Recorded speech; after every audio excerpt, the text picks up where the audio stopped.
Oi, oi, oi, salve, salve, meu queridão, minha querida. Eu não sou professora Deva e vou seguir trabalhando contigo a nossa aula de globalização, nova ordem mundial, e nós acabamos o nosso último quadro falando sobre zonas de influência. Agora, então, a gente vai aprofundar essas zonas de influência e o que ela significa dentro da nova ordem mundial, dentro desse mundo globalizado. Então, o que nós temos aqui já no nosso quadro 2? Nós temos a própria zona de influência que eu te trago após a Guerra Fria após estabelecer essa nova ordem mundial. Num primeiro momento, era exatamente essa geometria bonitinha que tu estava vendo aqui. Estados Unidos, então, como grande influenciador da América desde sempre, uma vez que os Estados Unidos foi responsável, apoiou muita independência dentro da América.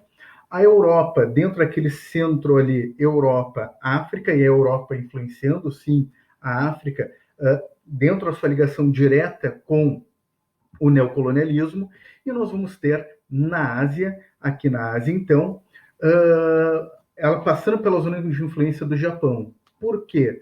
O Japão acabava sendo um comando indireto do próprio Estados Unidos, uma vez que após a Segunda Guerra Mundial, com a derrota do Japão também, o Japão passou por uma interferência direta dos Estados Unidos com um comando indireto dos Estados Unidos, em que o imperador abriu mão de alguns privilégios ali e os Estados Unidos foi manejando, os Estados Unidos estabeleceu dentro do Japão reforma agrária, sindicatos, entre tantas outras coisas que a gente pode ver em vídeos mais à frente, quando eu falar especificamente sobre o Japão.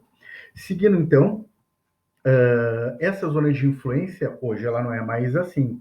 Hoje nós temos, por exemplo, a China influenciando e muito dentro da África, assim como os Estados Unidos já vem influenciando há um tempinho também. Nós temos a Rússia influenciando diretamente nos países árabes, de forma especial na Síria, e a União Europeia lutando por si só dentro dos seus interesses.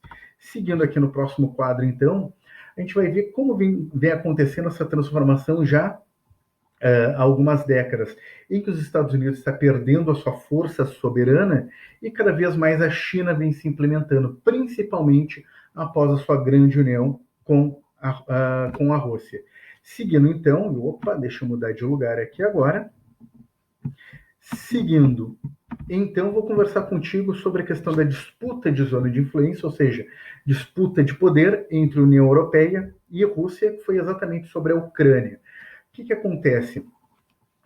Aqui no quadrinho eu te trago toda a matéria sobre a primeira eleição que aconteceu lá na Ucrânia após ela sair do complexo da União Soviética, e quem ganhou foi um representante direto da Rússia, ou seja, era um país independente, mas ele seguia, mas extremamente ligado à zona de influência da Rússia. O que acontece? A União Europeia, um tempinho, ela já estava tentando trazer a Ucrânia para a sua zona de influência e não conseguia, até que em 2014, então, teve uma revolução, derrubaram o governo ucraniano e assumiu um interino pró-União Europeia. Então, quando aconteceu isso aí, nós vamos ter a Rússia anexando, e deixa eu mudar de lugar aqui de novo. Então, como tem a matéria aqui do meu lado, a Rússia anexando a Crimeia, que é um pedacinho bem no sudoeste da Ucrânia, para si. Por que anexou a Crimeia? Porque ela que passam os gasodutos e tudo mais, então grande parte da riqueza russa passava por dentro da Ucrânia, exatamente dentro da Crimeia. E se for pegar um mapa da Ucrânia, toda aquela parte leste ali da Ucrânia, ela é russófila, ou seja, a população ali ela se identifica muito mais com a Rússia do que com a própria Ucrânia. Dentro de todo esse cenário, então, a Rússia foi lá e deu de mão grande realmente naquele pedaço da Ucrânia. Nisto, então, Estados Unidos e União Europeia estabeleceram sanções econômicas sobre a Rússia.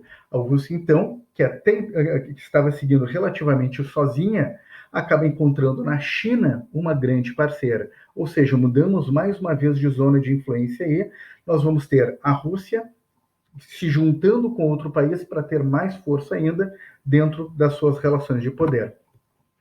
Dentro de tudo isso aí, então, A Rússia já empoderada com a China ao lado, ela vai lá e, após a Primavera Árabe, ela influencia muitos países árabes, como eu já tinha dito antes, de forma especial a Síria. O que acontece com a Síria?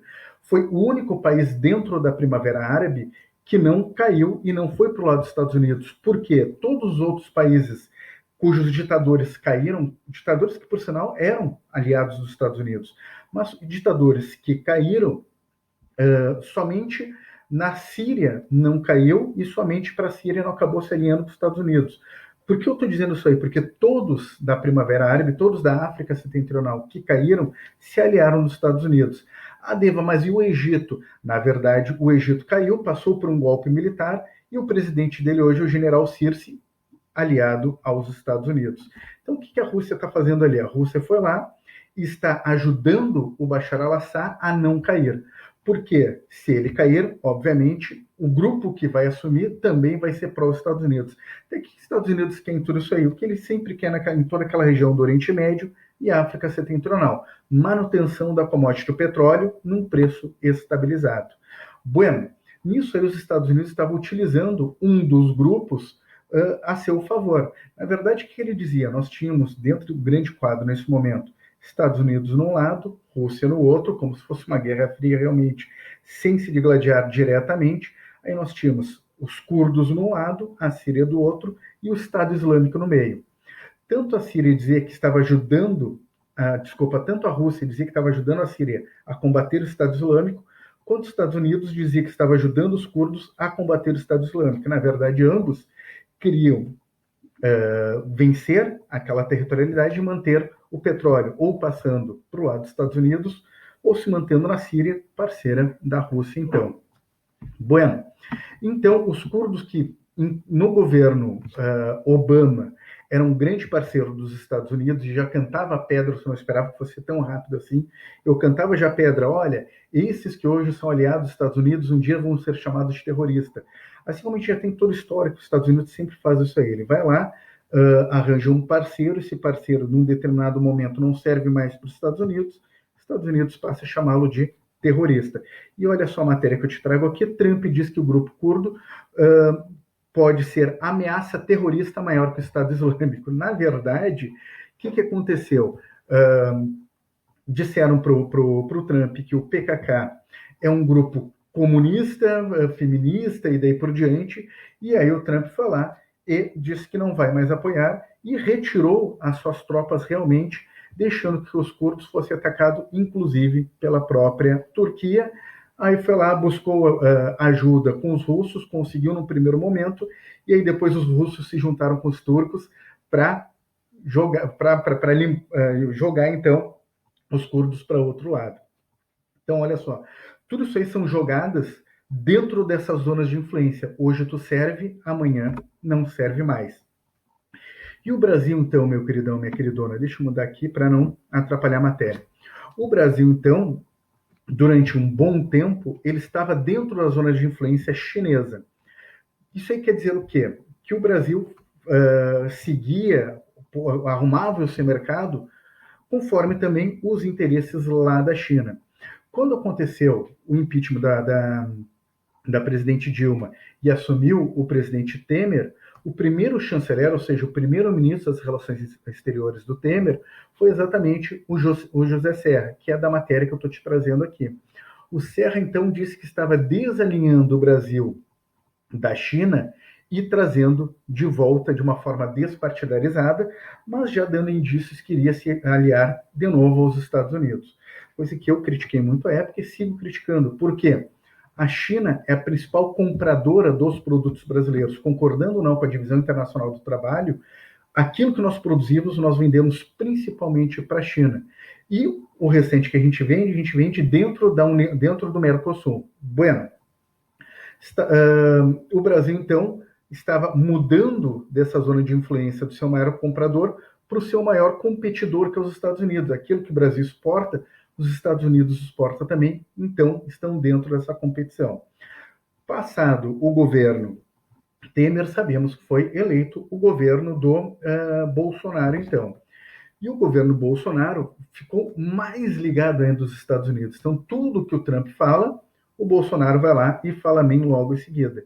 E aí o Trump foi lá e começou a estabelecer uma série de embargos econômicos àqueles países que não iam de acordo ao pensamento dele, Trump, enfim, economia dos Estados Unidos e tudo mais. Entre os países sofreram, então, Venezuela e Irã. O Irã, dentro dessa ideia de embargo que sofreu, o, o Brasil acabou comprando isso aí, e quando embarcações iranianas pararam aqui no Brasil para levar produto brasileiro para o próprio Irã, a Petrobras disse que não ia abastecer, até que o STF, que é essa matéria que tem aqui no lado, foi lá e disse que sim, ia abastecer, era para abastecer e levar para lá. Bueno, os agricultores da região sul ficaram loucos, porque ia deixar de vender uma grande safra para o Irã. Nisso, então, só para ter noção, olha só aqui, no primeiro semestre de 2019, segundo dados oficiais, o Brasil importou 26 milhões de produtos iranianos e vendeu 1,3 bilhões. Então, para ver como é importante, como não é simplesmente insignificante, esse comércio que o Brasil tem com o Irã. Por fim, a União Europeia, que eu te falei que ela segue nos seus próprios passos, ela já veio lá com um mecanismo que é o INTEX, que nada mais é que um mecanismo que diz de proteção ao mercado internacional. Ela foi lá e continua assim negociando com o Irã, petróleo e tudo mais. Nos dias atuais, o mundo pede que os Estados Unidos levante os embargos tanto da Venezuela quanto do Irã, mas enquanto não acontecer isso aí, o Brasil segue abraçado aos Estados Unidos.